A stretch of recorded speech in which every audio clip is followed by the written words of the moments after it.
This is The Conscious Investor presented by Nuveen. I'm here with Bill Emick, professor at Columbia University and co-author of Social Value Investing. So tell me, why did you decide to write this book?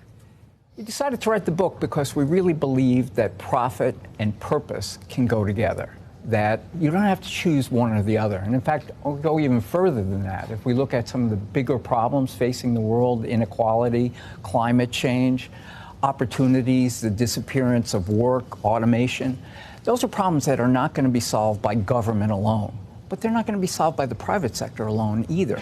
So we've been researching this area for 10 years, trying to find a way that you can be efficient and do good at the same time. And I think if people have a chance to take a look at the book, they'll see we found examples from all over the world, and we think there's much more to come.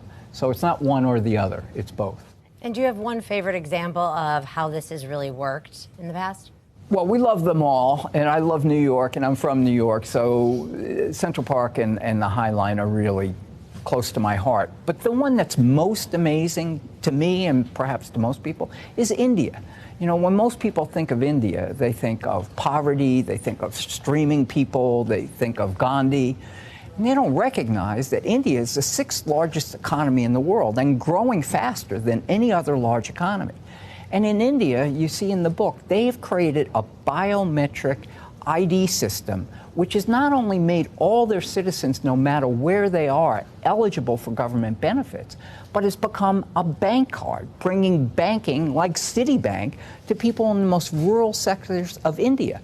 Through e-medicine with a private for-profit, Apollo Medicine, you can be diagnosed for brain problems by one of the best doctors in the world in Mumbai, in your small village in northern India. To me, it's almost like science fiction. It really is. But it's happening right now. There are over 1.2 billion people registered in the system using it. And you can carry that card. You don't have to carry your driver's license. You don't have to carry your proof of your mortgage. All your important documents are carried on the card. So you go to the bank, you give them your card, and they can approve you for a loan. And what did they do right that allowed them all to work together? Well, I mean, I hate the phrase, but that's a great question. It really is. The government had this idea in the 90s. And from the 90s all the way until the middle 2000s, it went nowhere because they didn't have the expertise.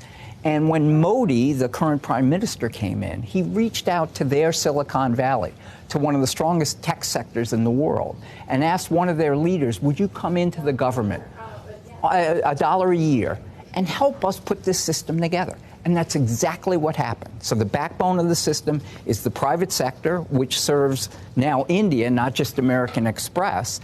And the registration was done by 200,000 entrepreneurs that they licensed into the system to actually get people registered. So it was local, international, government, private, and community all working together. And it's not done. There's miles to go. But the banking sector is probably going to triple in size. The wealth of people and communities, and most importantly to me, corruption, which was a terrible problem with government benefits. I wouldn't say it's eliminated, but it's reduced dramatically. So benefits all around. And you co-wrote the book with your former student and current colleague, Howard Buffett. So why did you guys call it Social Value Investing? So it's a long story. I'll try to make it really short. But Howard's grandfather is Warren Buffett, Berkshire Hathaway, value investing. Value investing was actually, the theory behind it comes from Columbia Business School, from Professors Graham and Todd, who wrote 2 books in the 1920s and 30s that influenced Warren, who was a student at Columbia Business School, and put the principles to work in Berkshire Hathaway. And as Howard and I are both committed to making the world a better place, as we thought about how do you do that, the first place we stopped was Berkshire Hathaway, because they've been so enormously successful in taking an idea of let's take a long-term approach. And we looked at their principles, we looked at Dodd and Graham, and then we looked at our own experience. And we put together what we think is both a management and measurement strategy that can achieve not just profit, but also purpose, positive impact. So it's not, again, it's not the choice. Let's have impact investing or let's have for-profit investing. Let's have both.